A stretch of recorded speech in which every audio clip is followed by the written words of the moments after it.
7월 18일 금요일 아침 묵상 요한계시록 12장 1절에서 17절 하늘의 전쟁과 지상의 교회라는 제목을 가지고 말씀을 살펴보도록 하겠습니다. 붉은 용도 나오고 옛뱀 사단도 나오고 하늘의 전쟁과 내쫓긴 것도 나오는데 쉽게 얘기해서 이런 얘기예요. 하나님의 교회와 성도 그리스도로 시작된 예수님으로 시작된 하나님의 교회와 성도들을 아주 지극히 크게 박해한다는 거예요. 그런데 하늘에서 영적 전쟁이 있고 또 땅에서도 영적 전쟁이 있어서 하나님의 자기 교회와 성도들을 지키시고 보호한다는 겁니다. 여기서 붉은 용이 중국의 오성기를 상징하느니 이런 것들은 의미가 하나도 없고요. 제가 얘기했죠. 요한계시록은 묵시의 장르를 가지고 있습니다. 교회와 성도가 때가 되면 저게 붉은 용이구나 라고 깨닫게 될 줄 믿습니다. 그럼 이게 어떤 전쟁인지를 알게 될 거예요. 그러니까 그렇게 이런 상징적인 의미들은 중요한 의미가 아니고 오늘 묵상을 통해서 우리가 알 수 있는 건 뭐냐면 지금 잘 보세요. 드러나는 핍박과 고난의 이면에 영적인 전쟁과 승리들이 있다는 거예요. 그러니까 여기 보면 영적인 것들에 대한 이야기가 굉장히 많이 나옵니다. 한번 따라할게요. 하늘에서의 전쟁. 그러니까 하늘에서 전쟁에서 지고 땅으로 내려오고 용이 해산한 여인을 아이벤 여인을 핍박하고 그 가운데 하늘로 올라가서 거기서 1260일을 보호받고 이런 얘기들이 나오는 거 보면 이 땅에서의 모습 이면에 훨씬 더 중요한 영적인 세계가 있다는 거예요. 그러니까 무슨 얘기냐면 우리가 왜 기도해야 되는지 아세요? 정성은 아니에요. 정성은 제가 얘기했잖아요. 우리의 기도는 예수님의 이름으로 기도하는 줄 믿습니다. 정성 때문이 아니고요. 우리는 왜 기도해야 되냐면 영적인 것들이 움직여야 현세가 움직인다는 영적인 세계에 대한 믿음이 있기 때문이 좀 있습니다. 아멘. 예수님이 이 땅에 오셔서 우리의 눈에 보이는 질병과 눈에 보이는 배고픔을 해결하셨지만 그것이 다 영적인 전쟁과 영적인 삶에 대한 결과물들이에요.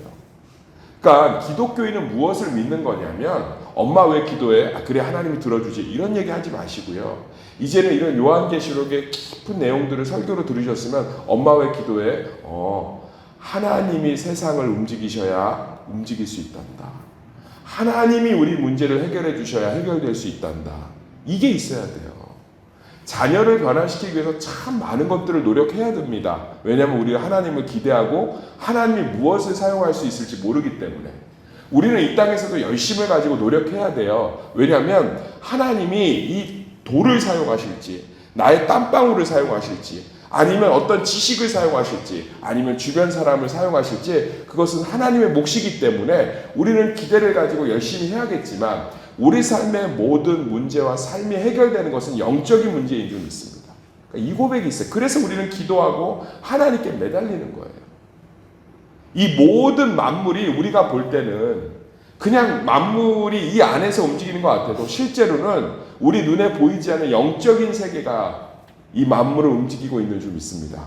그래서 이 예전에 성경을 성경대로 영적인 것을 온전히 믿지 못하는 그런 흐름들이 우리 신학의 흐름 속에 나타날 때 무슨 일이 있었냐, 무슨 고백이 있었냐면 시계공 하나님을 많이 믿었어요. 지금도 이 팀켈러 목사님의 내가 만든 신의 책에 보면 미국의 과학자들은 대부분을 신을 믿습니다.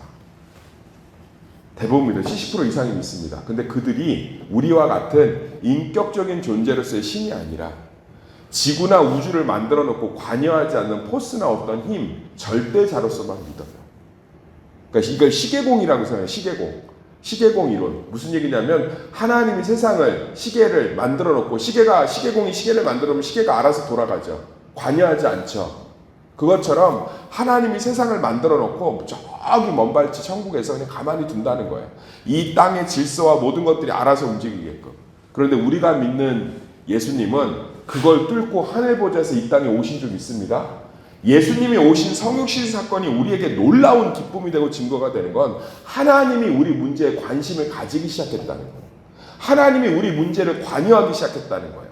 하나님이 우리 문제를 돕기 시작했다는 거예요. 우리 문제를 알고 계시다는 것을 의미해요. 그래서 예수님이 십자가에서 오신 성육신이 하나님이 우리를 내버려 두지 않는다는 명확한 증거가 되는 줄 믿습니다.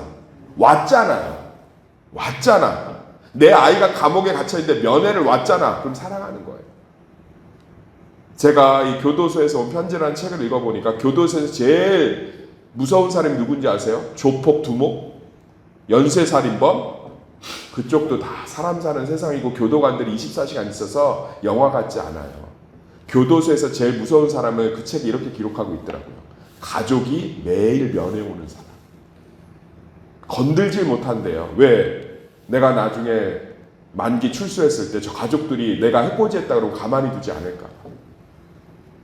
가족이 면회를 매일 오는 사람은 교도소 안에서도 왕대접을 받는데요.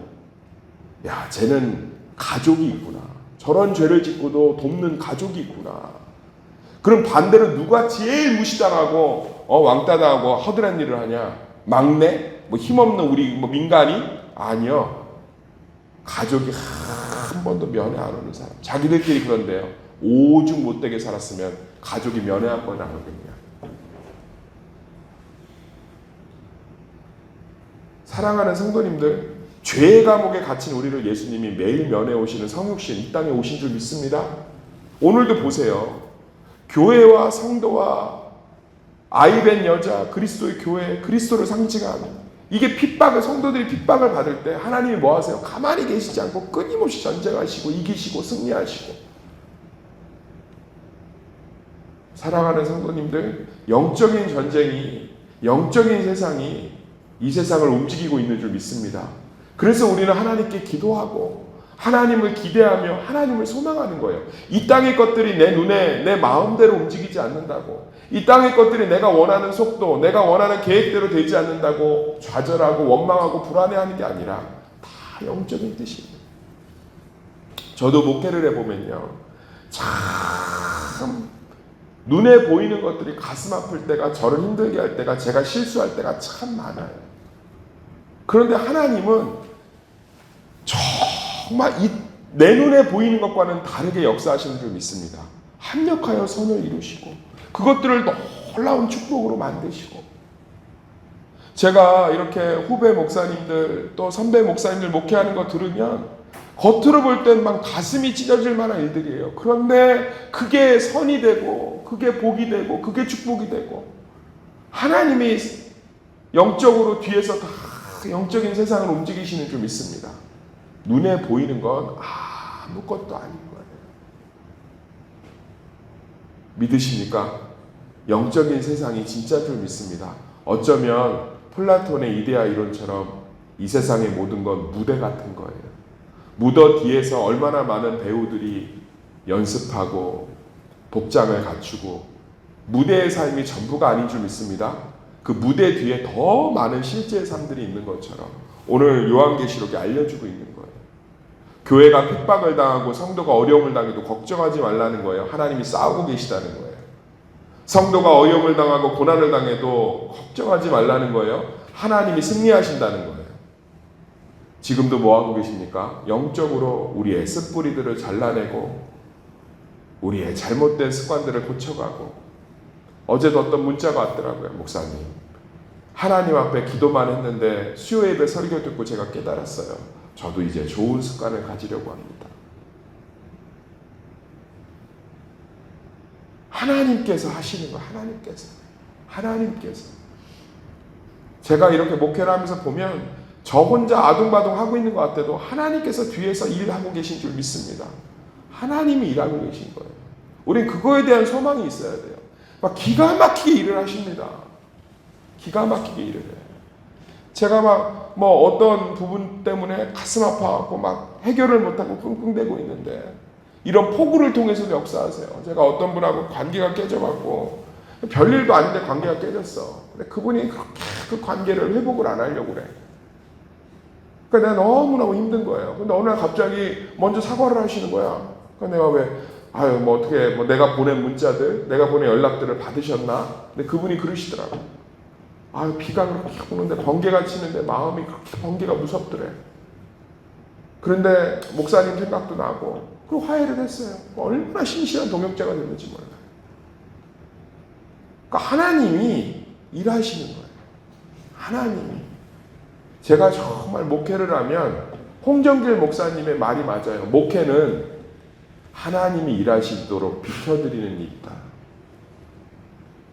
내가 하나님 앞에서 알짱대면서 걸림돌이 되는 게 목회가 아니라 하나님이 일하시도록 제일 열심히 비켜드리는 목회자가 목회가 잘 된다. 그러면서 고백하더라고요. 자기는 뒤돌아보면 걸림돌 되는 목회했던 것 같다. 우리 후배들은 하나님 걷고 일하시는데 비켜드리는 목회라. 참 의미가 있더라고요. 신앙이 뭔지 아세요? 하나님 행하시도록 비켜드리는 거예요. 힘들어도 소망을 잃지 않고 절망 가운데서도 하나님을 찬양하며 무너진 속에서도 예배를 붙들고 가슴 아픈 현실 속에서 주님을 고대하며 아멘. 주님 일하시도록 비켜드리는 거예요. 그게 믿음인 줄 믿습니다. 오늘도 보면 교회가 한 일이 없어요. 성도가 한 일이 없어요. 어떻게 해요? 7 왕관을 가지고 입에서 막 바닷물을 토해내고 어마어마한 권세 아닙니까? 이런 권세로 성도들을 핍박하는데 무슨 수로?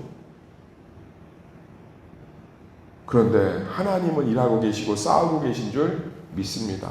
이 믿음으로 그래서 우리는 기도하는 거예요. 하늘이 움직이게 해달라고. 하늘이 도와달라고. 하나님이 함께 해주시고. 사랑하는 성도님들, 저는 우리 교회가 영적인 사람들이 늘어가기를 소망합니다.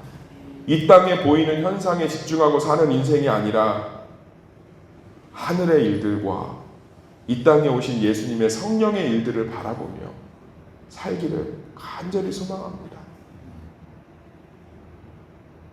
그 관점이, 그 믿음이 진짜인 줄 믿습니다. 하나님이 그렇게 일을 하시는 거예요. 제가 이 간증을 마치게, 제 간증은 아니고 선배 목사님의 간증이에요. 또 장로님 부부가 이 골프를 다니라고 예배를 빠져서 너무 민망하더래요. 근데 너무너무 속이 상한데 그날 장로님 부부가 이제 그날은 주일날로 왔나 봐요. 그리고서는 인사를 하는데 하도 꼴보기 싫어서 아유 정말 교회 안 나왔으면 좋겠어 이렇게 쭝얼거렸는데 그걸 두 사람이 들은 거야. 그런데 얼굴이 완전히 흑빛이 돼서 막 분노가 충천해서 빨개져 갖고 가더래요. 그분 이제 간증이에요. 그리고서는 사모님이 큰일 났어요. 그 장로님이 보통이 아니고 그 장로님이 이제 여보 어떡해요. 그래서 밤새 두 부부가 떨면서 기도를 했대요. 하나님 도와주세요. 어떻게 하겠어요. 이제 가서 풀어야지. 그래서 과일 바구니를 사고 그 집으로 가려고 했더니 안 그래도 연락이 오더래요. 좀 뵙자고. 그래서 올게 왔구나. 갈 필요 없겠어요. 그래서 여보 장로님이 집으로 오신대요. 부부가. 얼마나 내가 목회를 해보니까 그 마음을 알겠어요. 벨소리가 울리고 장로님 두 부부가 들어오더니 무릎을 꿇고 울더래요. 목사님 우리가 잘못했습니다. 우리가 잘못했습니다. 그래서 무슨 일이에요? 그랬더니 목사님이 저희들 보더니 한탄을 하시는데 그러니까 이게 하나님이 역사하셔서 다르게 들리게 한 거예요. 한탄을 하시는데 그 한탄이 우리 부부를 너무 민망하게 했다. 그래서 부끄러워서 얼굴이 빨개졌는데 다시는 우리가 주의를 범치 않겠다. 제가 참 좋아하는 우리 교회도 오셨던 전학진 김기영 선교사님, 나이지리아에서 아프리카에서 선교하실 때 반군들이 한국인들 돈 많다고 둘러싼 거야. 밤새 두 부부가 아이들과 같이 개도 안 짖더래요. 개도. 왜? 무서우니까. 아침에 이제 아무 일이 없어갖고 아침에 나가보니까 싹 물러갔는데 동네에 소문이 났더래요. 너 무슨 일 있었냐고. 무슨 일 있었니까 그렇게 수많은 개들이 또 그 집 마당에 많아갖고 방군들이 무서워서 도대체 뭐가 있길래 저렇게 개가 많나. 개가 한 마리밖에 없었대요. 두 부부가 기도하는 동안 그 한복판에서 하나님이 지키신 거예요. 사랑하는 성도님들, 우리 눈에 보이는 일들이요 다 영적으로 하나님이 일하고 계신 줄 믿습니다. 그 믿음으로 사는 거예요. 그 믿음. 저는요 이게 그 목사님만의 간증이 아니고 선교사님의 간증이 아니에요. 제가 목회해 보면 하나님이 일을 하고 계세요. 내 실수, 내 연약함, 내 넘어짐, 내 아픔, 내 상처, 그걸 하나님이 영적으로 다 일하고 계시더라고. 선으로 바꾸시고, 지혜로 바꾸시고, 능력으로 바꾸시고, 축복으로 바꾸시고, 기쁨으로 바꾸시고, 평안으로 바꾸시고, 회복으로 바꾸시고. 그 소망 잃지 않는 우리 성도들이 되시기를. 오늘 요한계시록 이 말씀. 막 붉은 용이 막 해산한 여인을 핍박하고 막 죽이면 뭐합니까? 하나님이 하늘에서 승리하신 줄 믿습니다. 땅으로 쫓겨와서 이제 분노를 막 멈추지 못하고 핍박하면 뭐합니까? 또 땅에서도 승리하실 줄 믿습니다. 영적인 세계가 있는 줄 믿습니다. 그 믿음으로 사시는 우리 성도들 되시기를 예수의 이름으로 축원합니다.